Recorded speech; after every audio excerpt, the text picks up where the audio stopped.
नमस्कार दोस्तों, स्वागत है आपका स्टडी फॉर सिविल सर्विसेज में। यूपीएसआई का एग्जाम आने वाला है 12 नवंबर से लेके, उसी के लिए ये मोस्ट एक्सपेक्टेड क्वेश्चन की सीरीज चालू कर रहे हैं।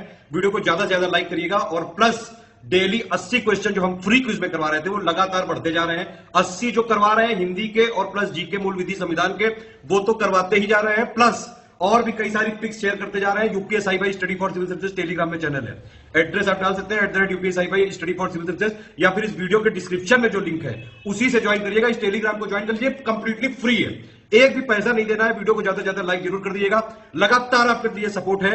लास्ट के 10 दिनों में लगातार इंपॉर्टेंट पिक्स और प्लस हिंदी, जो हिंदी 40 नंबर की आएगी यूपीएसआई वाली, उस पे फोकस करके एक तो 40 की क्विज चल रही है, प्लस उसके अलावा पूरे दिन भर आप अपडेट देखते रहिए। इस चैनल पे फ्री वाला चैनल है एकदम, कई सारे अपडेट देते जाएंगे जो कि लास्ट के 8-9 दिन में मोस्ट एक्सपेक्टेड चीज है, जो आप पढ़ लो। सारे मोस्ट इंपॉर्टेंट पॉइंट हैं, सब कुछ इसमें बताया जा रहा है। एक हमने यूपीएसआई प्लेलिस्ट भी बना दी है स्टडी फॉर सिविल सर्विसेज की, उसमें जितने वीडियो दिए हुए हैं वो जरूर पढ़ लीजिएगा। संविधान जीके के लिए बहुत जरूरी है, ठीक है। कोई और कमेंट हो, कोई फीडबैक हो, कोई सजेशन हो तो प्लीज जरूर बताइएगा। भैया क्विज डेली करते रहो, पिछले 3 महीने से करवा रहे हैं, पिछला भी बैकलॉग क्लियर कर लो और लगातार इस चैनल को फॉलो करके रखिए। तो अगर आप स्टडी फॉर सिविल सर्विसेज को यूट्यूब में फॉलो करते हैं तो हमारा फ्री वाला टेलीग्राम चैनल जरूर ज्वाइन कर लीजिए। ये मेन चैनल है, इसको जरूर ज्वाइन रखिए। ये यूपीएसआई 2021 का जो एग्जाम आने वाला है उसके लिए चैनल बनाया गया। यहाँ पे फ्री क्विज पिक्स सब कुछ दिया जा रहा है, ठीक है। लगातार आप इसमें फॉलो करते रहिए। मीडिया सेक्शन में पिक्स देते रहते हैं, क्विज देते रह रहे हैं, लगातार हो रहा है। आप देखिए लगातार अपडेट देते जा रहे हैं। मूल विधि से रिलेटेड जो टॉपिक आप बोल दोगे इस वीडियो के कमेंट में, उस पर और बंपर रिवीजन करवाएंगे यहाँ पे। दोस्तों, यूपीएसआई का एग्जाम नजदीक आ चुका है और वीडियो श्रृंखला हमारी लगातार चल रही है। उसमें बहुत सारे वीडियोस आप अभी आगे भी देखेंगे और कई सारे पीछे दिए जा चुके हैं, तो जो पिछले वाले हैं उन्हें एक बार देख लीजिएगा, वहां से बहुत से प्रश्नों का अभ्यास आपका हो जाएगा। तो आइए शुरू करते हैं आज की जो श्रृंखला का वीडियो है उसे। और इसमें पहले प्रश्न को आप देख रहे हैं, पूछा गया है कि मध्यकालीन अरबी और फारसी साहित्य में, यहां देखिएगा, मध्यकालीन अरबी और फारसी साहित्य में भारत की भाषाओं के लिए किस शब्द का प्रयोग मिलता है। ये जो साहित्य है ना अरबी फारसी का, इसमें भारत की भाषाओं के लिए कौन सा शब्द इस्तेमाल किया गया है। तो उन्हें रेखता कहा जाता है, दूहा कहा जाता है, जबाने हिंद कहा जाता है, या फिर हिंदी कहा जाता है। तो इसमें से हो जाएगा जबाने हिंद, ठीक है। हिंदी नहीं कहा जाता है, जबाने हिंद कहा जाता है। हिंदी तो एक जो मानक भाषा है, मातृभाषा है, उसी के लिए संबोधन दिया गया है। जबान का मतलब है जिससे वाणी, जिससे कि आप बोलते हैं, तो भाषा का उच्चारण करने के लिए आपको जबान की आवश्यकता होगी, इसलिए। इसके बाद अगले वाले को देखते हैं, खालिक बारी या खालिक बारी, ये किसकी रचना है। तो नाम से कभी कभी आप रचनाओं के जो रचनाकार हैं या लेखक हैं उनका नाम गेस करते हैं, लेकिन ये खतरनाक हो सकता है क्योंकि इसीलिए यहाँ ट्रैप है। देखिए ये सबसे बड़ा ट्रैप है और इसका जो करेक्ट आंसर है वो अमीर खुसरो हो जाएगा। खालिक बारी की रचना किसने की थी, अमीर खुसरो ने की थी। इसके बाद अगले वाले को देखिए, थर्ड वाले में कहा जा रहा है कि खड़ी बोली हिंदी में सबसे पहले रचना करने वाले कवि का नाम क्या है। खड़ी बोली हिंदी में सबसे पहले रचना करने वाले कवि का नाम क्या है। तो यहां जो करेक्ट आंसर है थर्ड वाले का वो बी हो जाएगा, अमीर खुसरो, ठीक है।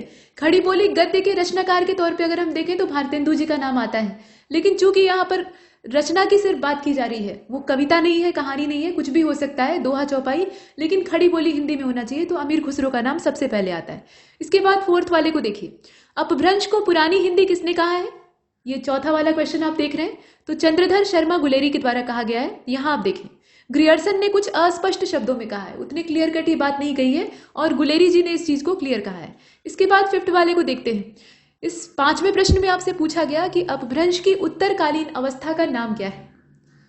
मतलब उत्तरकालीन का मतलब समझ रहे हैं, ये बाद का समय जो है, अपभ्रंश की शुरुआती अवस्था और बाद वाली जो अवस्था है उसका नाम क्या है। तो बाद वाली जो स्थिति है उसमें इसे क्या कहा जाता है। आप देखें इसमें विकल्प दिया है, पाली है, प्राकृत है, संस्कृत है जो कि सबसे ज्यादा प्राचीन है, और अवहट्ट है। यहाँ अवहट्ट लिखा हुआ है, असल में वो ट रहेगा आधा। तो आप देखिए इसमें बताइए, और इसका जो राइट आंसर है वो इसमें डी हो जाएगा। डी का मतलब क्या है, उसे अवहट्ट के तौर पे हम जानते हैं, मतलब बाद में जो उत्तरकालीन इसकी स्थिति है उसमें ये अवहट्ट के रूप में दिखाई देती है।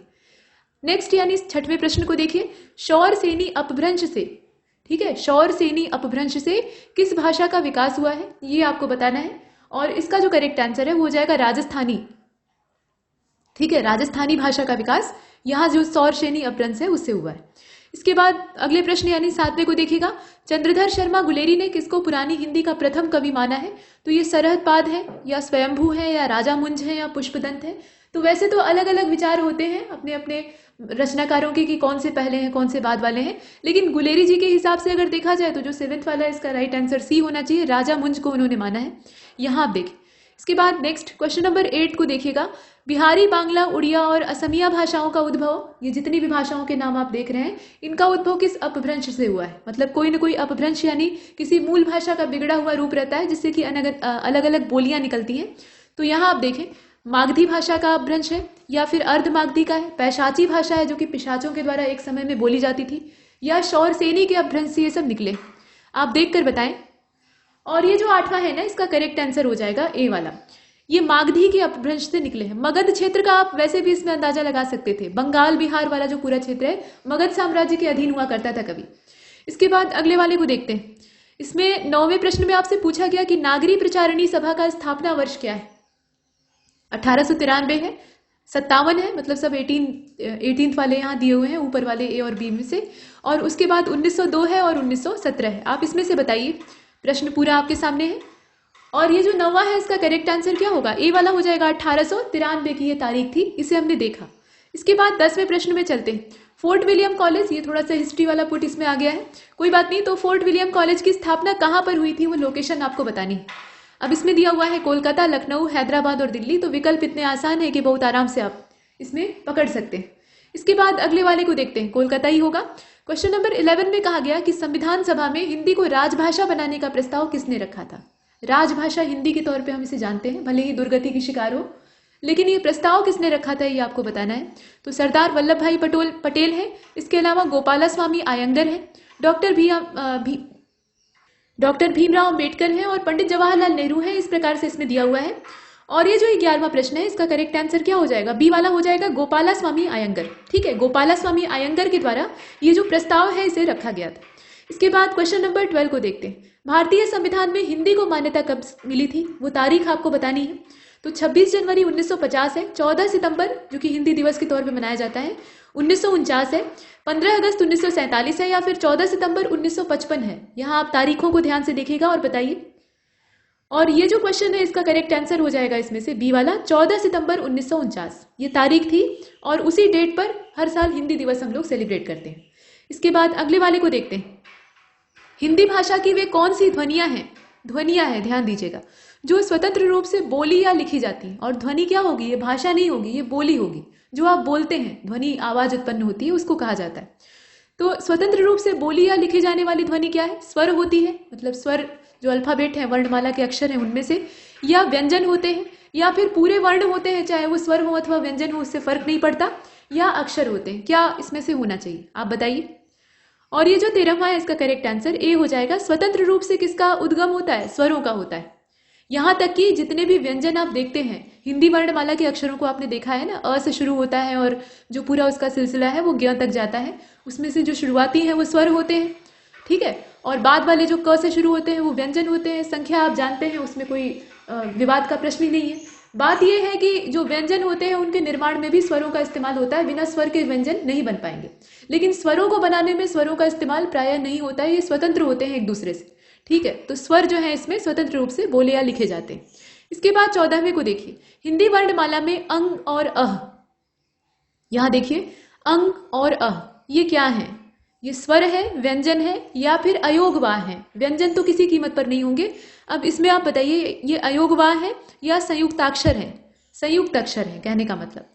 तो ये जो 14वां आप देख रहे हैं इसका करेक्ट आंसर क्या हो जाएगा? सी वाला हो जाएगा, ये अयोगवाह है, ठीक है। इनका जो स्वरूप है ये स्वर का नहीं है, क्योंकि आप जानते हैं कि अ और आ जैसे स्वर पहले से ही मौजूद है, तो इसमें ये स्वर का स्वरूप तो नहीं है, लेकिन स्वर के जो दायरे हैं उनमें देखे जाते हैं, और ये वास्तव में अयोगवाह है। इसके बाद 15 को देखिए। 15वें प्रश्न में आपसे पूछा गया है कि जिसके उच्चारण में दीर्घ स्वर से भी ज्यादा समय लगता है। दीर्घ स्वर और लघु स्वर या ह्रस्व स्वर आप सुनते हैं, तो ह्रस्व वाले जो स्वर होते हैं यानी लघु वाले, उनका उच्चारण जल्दी से करते हैं। छोटा ऊ, छोटी, इस तरह की जो मात्रा होती है, और जो बड़ी की मात्रा होती है उसमें दीर्घ उच्चारण किया जाता है, दबाव देके बोला जाता है। लेकिन उनके उच्चारण से भी ज्यादा समय जिसमें लगे उसको क्या कहा जाता है? उन्हें मूल स्वर कहा जाता है, प्लुत स्वर कहा जाता है, संयुक्त स्वर कहा जाता है, या अयोगवाह कहा जाता है, जैसे कि आपने पीछे अंग और अह को देखा। बताइए इसमें से क्या कहा जाता है? 15 उन्हें प्लुत स्वर कहा जाता है, ठीक है, उन्हें प्लुत कहा जाता है, ये आप ध्यान दीजिएगा। दीर्घ स्वर का उच्चारण करने में वैसे भी समय लगता है, ठीक है, ऊ ई ज्यादा समय आपको देना पड़ रहा है, तो वैसे ही यहाँ पर प्लुत स्वरों का उच्चारण करने में और थोड़ा ज्यादा समय लगेगा। इसके बाद 16वें को देखिए, इसमें कहा गया कि हिंदी वर्णमाला के अंतिम पंचाक्षरों का उच्चारण स्थान कहाँ से है, ये जरूर देख लीजिएगा। इससे बहुत तेज प्रश्न पूछा जाता है कि जो क वर्ग वाले अक्षर हैं, क वर्ग का मतलब क की श्रेणी में जितने क ख ग घ इस प्रकार से आते हैं, या च वाले हैं, प वर्ग है, तो इन सब के जो उच्चारण का स्थान है, जब आप इन्हें बोलते हैं तो आपकी जीभ कहाँ जाकर लगती है, या किन मुंह के अंगों की सहायता से आप बोलते हैं। जैसे कि मूर्धा की सहायता से बोल रहे हैं तो मूर्धन्य श हो गया। अगर तालु की सहायता से बोल रहे हैं, तालु का उपयोग जीभ के साथ हो रहा है और दोनों मिलकर श का उच्चारण कर रहे हैं, तो वो तालव्य श हो गया। इस प्रकार से होता है। तो इसमें आप देखें, अंतिम जो पंचाक्षर होते हैं, 5 अक्षर होते हैं, उनका उच्चारण स्थान क्या होता है? ये अनुनासिक होते हैं, या कंठ से उच्चारित होते हैं, या तालव्य होते हैं, यानी तालु के बिना इनका उच्चारण नहीं हो सकता है, या मूर्धन्य होते हैं, मूर्धा से इनका उच्चारण होता है। आप बताइए। और ये जो 16वां है इसका करेक्ट आंसर, इसमें ए वाला हो जाएगा। ये अनुनासिक होते हैं, ठीक है, ये अनुनासिक होते हैं। इसके बाद अगले वाले को देखते हैं। यहां कहा गया कि यदि नीचे का होठ पूरी तरह से काट दिया जाए, ईश्वर न करे, ठीक है, लेकिन अगर मान लीजिए काट दिया जाए, तो किस ध्वनि के उच्चारण में कठिनाई होगी? ये पूछने का नया तरीका है और ऐसे प्रश्न पूछा जा सकता है। कल्पना कीजिए कि आपको जुकाम हुआ है, आपकी नाक बंद हो चुकी है, तो कौन सा अक्षर बोलने में आपको समस्या आएगी? ऐसे भी प्रश्न आते हैं। खैर, तो नीचे का होठ आपका है ही नहीं है, अब आपको किस ध्वनि का उच्चारण करने में दिक्कत होगी? ल बोलने में दिक्कत होगी, ब बोलने में दिक्कत होगी, ध बोलने में दिक्कत होगी, या ख बोलने में दिक्कत होगी। तो ये चीज तो आप बोल के भी अनुभव कर सकते हैं कि कहाँ से नीचे वाले होठ का इस्तेमाल हो रहा है और कहाँ पर नहीं हो रहा है, वो बेकार है। तो 17वें का करेक्ट आंसर फिर इसमें ब होना चाहिए, क्योंकि ब बोलने के लिए आपको नीचे वाला होठ ऊपर वाले होठ के साथ सटाना होगा और अंदर से फूंक निकालनी होगी, तब उच्चारण होगा, ठीक। तो इसमें बी वाला हो जाएगा। इसके बाद अगले वाले को देखते हैं, यानी 18वां। अल्प प्राण वर्ण कौन से हैं? अल्प प्राण, महाप्राण, जरूर देख लीजिएगा, बहुत बार प्रश्न पूछे जाते हैं। तो अ और आ जो है ये अल्प प्राण है, क और ग जो है ये अल्प प्राण है, या फिर य और ध अल्प प्राण है, या फिर प और भ जो है वो अल्प प्राण है? बताइए। अल्प प्राण और महाप्राण दोनों देख लीजिएगा। फिलहाल इसमें देखिए, तो 18वें का करेक्ट आंसर क्या हो जाएगा? क और ग, ये अल्प प्राण है, ठीक, ये अल्प प्राण है, यहाँ ध्यान दीजिएगा।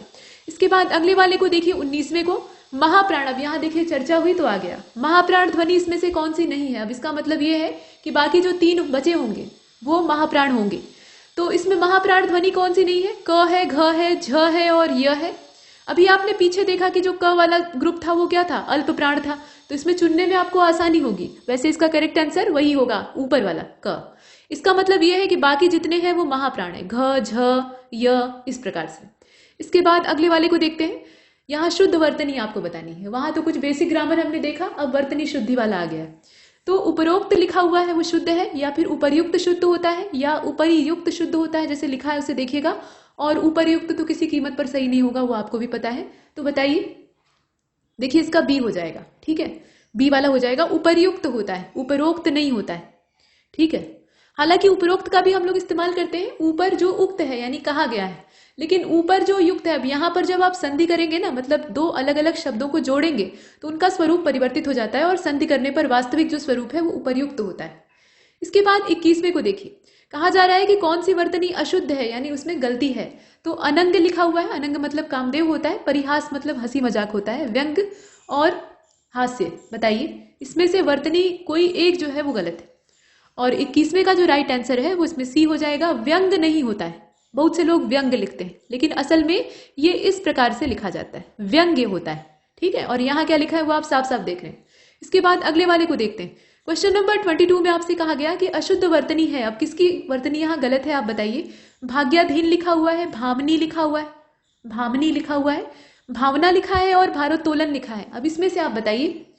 और इसका यानी 22वें का जो करेक्ट आंसर है वो इसमें कौन सा हो जाएगा? भाग्याधीन। हालांकि भाग्याधीन की वर्तनी जो है वो अशुद्ध है नहीं इसमें, ठीक, क्योंकि यहाँ पर चूंकि आप इसका संधि विच्छेद करके देख लीजिए, भाग्य प्लस अधीन यही है, इस प्रकार से आप देख रहे हैं। उत्तर में ये लिखा है भले, लेकिन ये होगा नहीं। यहाँ देखिए भाग्य में जब आप लास्ट में उच्चारण करेंगे तो भाग्य अ का उच्चारण होगा, और यहाँ पर अ पहले से ही है, तो अ में अ जुड़ता है तो क्या बनता है? आ बनता है, यानी यहाँ दीर्घ संधि है। तो जब आ बनेगा तो आ का उच्चारण होगा, भाग्याधीन एकदम सही है। इसमें समस्या कहाँ पे है? भामनी में है। ये स्त्री का पर्यायवाची होता है, खासतौर पे जो सुंदर नारी होती है उसको कहा जाता है भामिनी होता है, भामनी नहीं होता है। तो यहाँ पर म पे ना छोटी की मात्रा रहेगी ऐसे, भामिनी। तो इसकी वर्तनी शुद्धि वाला अगर हम देखें तो सिर्फ बी वाला इसमें गलत है, ना कि ए वाला तो सही। इसके बाद 23वें को देखते हैं। कहा जा रहा है कि अशुद्ध वर्तनी है। अब किसकी वर्तनी अशुद्ध है आपको देखना है, तो ये अन्यथा लिखा हुआ है, विशेषतः लिखा हुआ है, सामान्यतः लिखा हुआ है और परिणामतः लिखा हुआ है। सब में अह का जो उच्चारण है वो हो रहा है, किसी एक की गलत है। कौन सी गलत है आप बताइए। तो अन्यथा जो लिखा हुआ है, आप जानते हैं कि अन्यथा होता है, अन्यथा कहीं शब्द ही नहीं होता है, तो ये कहाँ से आ गया। बाकी सब सही है, सब में 2 बिंदु लगेगा लास्ट में। इसके बाद अगले वाले को देखते हैं 24। द्वित का प्रयोग निम्नलिखित में से किस शब्द में नहीं हुआ है। द्वित, ये द्वित्व है असल में, तो आप देखकर बताएं। सच्चा लिखा है, कुत्ता लिखा है, वल्गा लिखा है और बग्गा लिखा है। अब बताइए। अब इसमें अगर देखा जाए, द्वित्व का मतलब समझ रहे हैं, एक आधा अक्षर और एक उसी तरह का पूरा अक्षर। जैसे आप देखिए सच्चा, अब इसमें एक च जो है वो आधा है और दूसरा च पूरा है। कुत्ता, इसमें एक त आधा है और दूसरा त पूरा है। ऐसा नहीं है कि एक अक्षर जो है वो आधा है और दूसरा अक्षर जो है पूरा है, दोनों समान अक्षर हैं, बस एक आधा एक पूरा ऐसे। लेकिन वल्गा को जरा ध्यान से देखिए, वल्गा में ल आधा है और ग पूरा है, तो इसमें भिन्नता है और इसीलिए ये द्वित्व स्वर का उच्चारण नहीं करता है। द्वित्व का मतलब यही है कि 2 बार इसका पुनरावृत्ति हो रहा है। इसके बाद अगले वाली यानी 25वें को देखते हैं। कहा जा रहा है कि शुद्ध रूप कौन सा है, तो प्रज्वलित आप देख लीजिए कैसे लिखा जाता है। प्रज्वलित लिखने का जो सबसे अच्छा तरीका है वो ये है, 2 न ज आधे रहेंगे। ऐसे ही उज्ज्वल भी लिखा जाता है, ठीक है। जाजल्यमान में भी ऐसे इस्तेमाल करते हैं, मतलब कई सारी वर्तनियां इसी प्रकार की होती हैं। तो यहाँ दोनों ज आधे रहेंगे, ध्यान दीजिएगा। इसके बाद 26 को देखिए।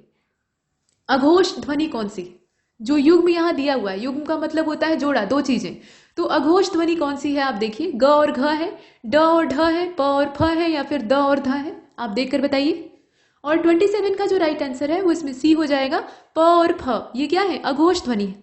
28 को देखिए। नीचे दिए गए विकल्पों में तत्सम शब्द का आपको चयन करना है। तो पड़ोसी है, गोधूम है, बहु है और शहीद है। आपको तत्सम इसमें से निकालना है। तो आप देखिए कि पड़ोसी प्रतिवेशी होता है या प्रतिवासी होता है, इसका तत्सम ये नहीं है। बहु नहीं होता है, बधु होता है, ये तो तद्भव दिया हुआ है, ठीक है। शहीद नहीं होता है, ठीक। शहीद, ये पहली चीज ये है कि तत्सम और तद्भव की बात ही यहाँ नहीं है, ये विदेशी शब्द है, ये अपनी हिंदी का ही नहीं है। और जब अपनी हिंदी का नहीं है तो इसमें तत्सम बनाने की बात ही नहीं है।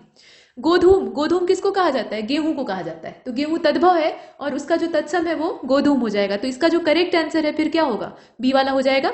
इसके बाद अगले वाले को देखते हैं। प्रश्न 29 में कहा जा रहा है कि तद्भव शब्द का चयन कीजिए, यानी बाकी 3 तत्सम है। तो प्रलाप लिखा है, भ्रमर लिखा है, मुंह लिखा है और मर्म लिखा है। तो मुंह नहीं होता है, मुंह तो तद्भव है और तद्भव ही हमें चाहिए था। मुख होता है ना, तो मुख जो है इसका तत्सम हो जाएगा। खैर, अब इसके बाद 30वें को देखिए। दर्शन का तद्भव रूप क्या है, दर्शन होता है, दर्शन होता है, दर्श होता है, दसन होता है। तो तद्भव रूप प्रायः कम ही पूछता है। तद्भव रूप पूछने का मतलब ये है कि भाई तद्भव तो आप कैसे भी लिख सकते हैं।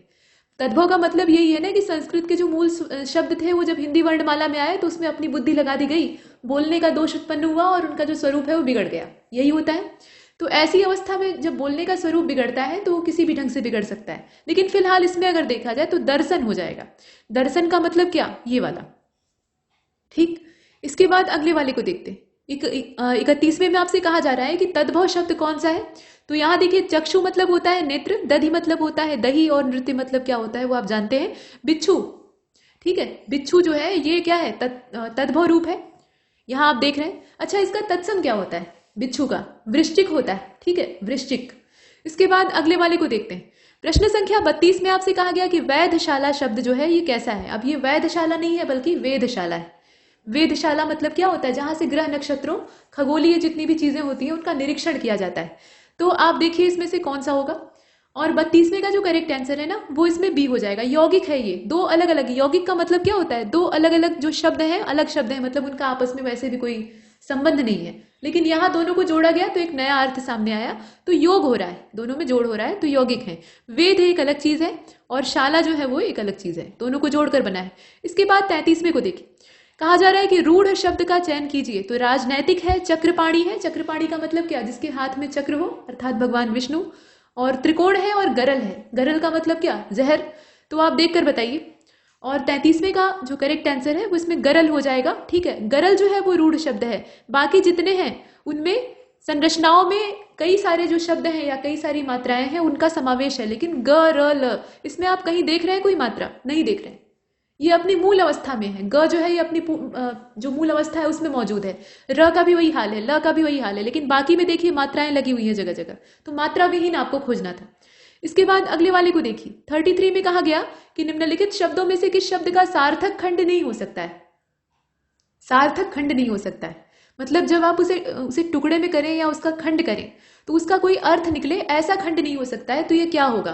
प्रधानमंत्री। अब इसका आप खंड करके देख लीजिए, प्रधान और मंत्री। प्रधान का मतलब होता है प्रमुख, तो अर्थ तो निकल गया।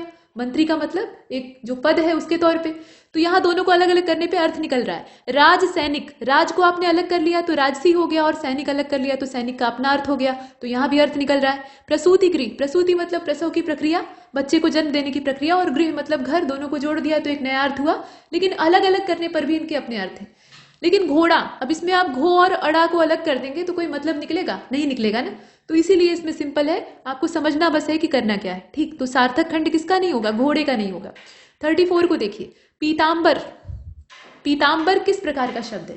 पीत अंबर, अंबर मतलब वस्त्र भी होता है, सिर्फ आकाश ही नहीं होता है, तो पीले वस्त्र को कहा जाता है पीतांबर, और पीतांबर कौन पहनता है? भगवान विष्णु। तो अब इसमें आप बताइए कि ये किस प्रकार का शब्द है? रूढ़ है, यौगिक है, योग रूढ़ है, या इसमें से कुछ भी नहीं?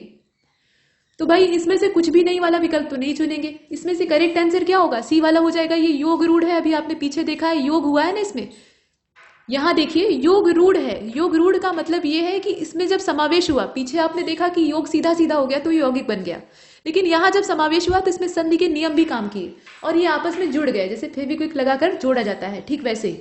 इसके बाद अगले वाले को देखिए, क्वेश्चन नंबर 36 में तत्सम आपसे पूछ रहा है, तो गहरा लिखा है, तीखा लिखा है, अटारी लिखा है, और नीचे क्या चीज है? निकृष्ट है। देखकर मालूम हो रहा है तत्सम कौन सा होगा? ज्यादातर जो मूर्धन्य श वाले होते हैं वो तत्सम होते हैं, मतलब ये हमेशा नहीं काम करता है लेकिन ज्यादातर परिस्थितियों में काम करता है। तो ये वाला हो गया। बाकी जितने हैं यहाँ देख रहे हैं आप, ऊपर के सभी तद्भव है। इसके बाद अगले वाले को देखते हैं। प्रश्न संख्या 37 में आपसे कहा गया कि वकील जो शब्द है, वकील, ठीक है, ये किस भाषा का है? अपने देश का तो नहीं है, बाहर से आया है। वकीलेदार, वकीले दर्जात, इस प्रकार के पद जो सल्तनत काल में आप सुनते आ रहे हैं। अब इसमें आप बताइए, तो अरबी, फारसी, तुर्की और पुर्तगाली, ये कौन सी भाषा से आया हुआ शब्द है? और ये अरबी का शब्द है, ठीक है, अरबों के द्वारा इसको लाया गया था और ये काफी समय तक भारत में रहा और अभी भी है। इसके बाद 38 को देखते हैं। तुर्की भाषा का शब्द कौन सा नहीं है? तो बंदूक, बारूद, रिक्शा और तोप, इसमें से कौन सा होगा? और क्वेश्चन नंबर 38, और इसका जो राइट आंसर है वो इसमें हो जाएगा सी वाला, रिक्शा। रिक्शा जो शब्द है ये अंग्रेजी का है, अंग्रेजी और पुर्तगाली मिक्स है। इसमें कुछ लोग ये कहते हैं कि स्पेनिश है, लेकिन इसका जो संबंध है ये असल में देखा जाए तो तुर्की से नहीं है। बाकी जितने हैं वो तुर्की के शब्द हैं, जैसे बंदूक है, बारूद है, तोप है। इसके बाद 39 में कहा गया कि कानन का पर्यायवाची नहीं है, कानन, ठीक है। अब इसमें आप देखकर बताइए, तो जंगल होता है कानन का मतलब, अब यहाँ जंगल ऊपर ही दे रखा है तो वो तो सही होगा, अरण्य भी होगा, विपिन भी होगा, ठीक है।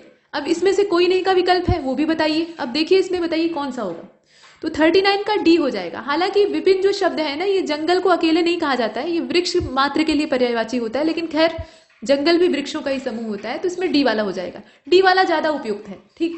अगर डी वाले की जगह भी कोई चीज दी रहती तो उसमें आप विपिन को चुन सकते थे, लेकिन फिलहाल वो नहीं होगा। तीनों इसमें सही माने जाएंगे और इसमें से कोई नहीं। इसके बाद जो 40वां है उसको देखिए, नियति का पर्यायवाची है। नियति कहते हैं ना कि नियति ने मेरे लिए यही लिख रखा है, तो चरित्र इसका मतलब होता है, स्वभाव होता है, भाग्य होता है, या कर्म होता है। तो भाग्य होता है, कर्म नहीं होता है, भाग्य होता है, मतलब भाग्य में यही लिखा था, उसकी नियति यही थी, उसका भाग्य यही था। तो यहां तक हमने कुछ प्रश्नों को किया है, प्रश्न आगे भी जारी रहेंगे। हमारे साथ इस वीडियो श्रृंखला में बने रहिए, लगातार वीडियोस देखिए, उनसे अभ्यास कीजिए और निरंतर रिवीजन करते रहिए।